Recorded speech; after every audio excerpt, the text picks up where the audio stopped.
Okay students, now we are on next page. अब हम page number 92 पे हैं। पेज नंबर 92 पे हमें देखना है रिक्वेस्ट यानी जब हम किसी से किसी चीज़ को बड़े नम्र भाव से मांगते हैं या परमिशन लेते हैं तो वो हो जाती है request.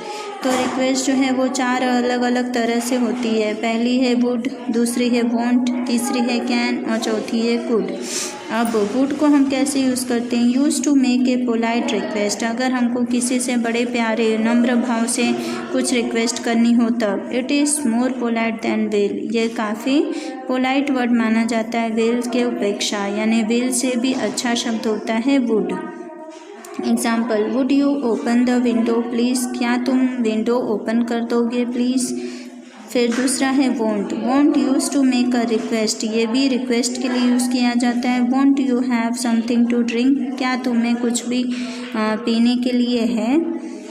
Can is use to make an informal request. Informal request यानी जहाँ पर हमारा कोई नाता रिश्ता ना हो और हम किसी संस्था में कहीं पर अलग जगह पर हम खड़े हैं तो हम वहाँ पर कैन का यूज़ करेंगे। Can I have some ice cream.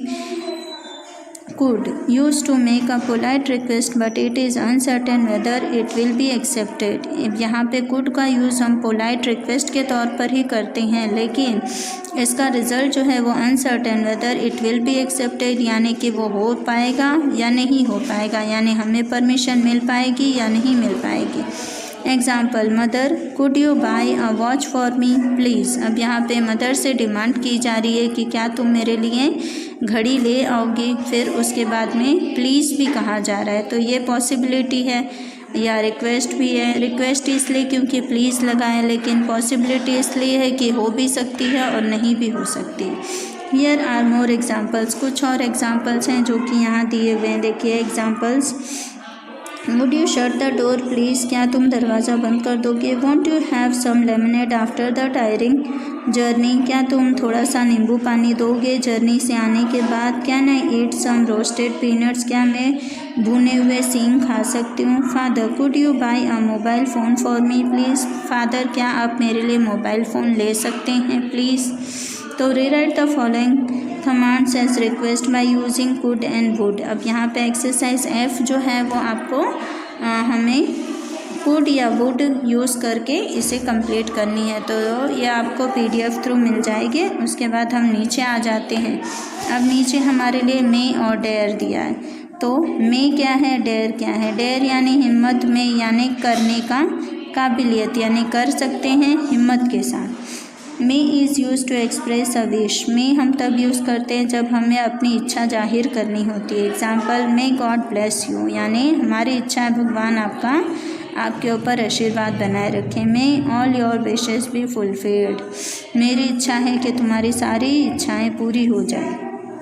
Dare is used as a modal to indicate not to be afraid to do something. Dare हमें यह दर्शाता है कि हमें किसी भी कार्य में कुछ भी करने से पहले डरना, हिचकिचाना नहीं है।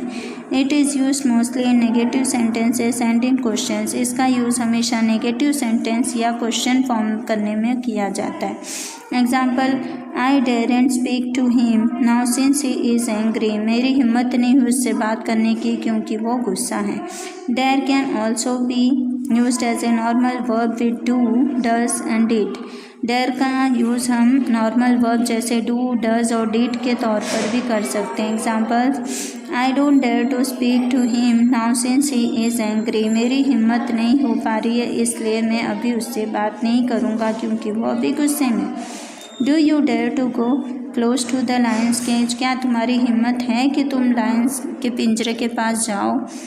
तो ये हो गया आपको एग्जाम्पल मे एंड डेयर के बीच का डिफरेंस क्या है वो समझाता हुआ। अब उसके बाद एक्सरसाइज जी जो है वो आपको PDF थ्रू मिल जाएगी। हम नेक्स्ट पेज पे मूव करते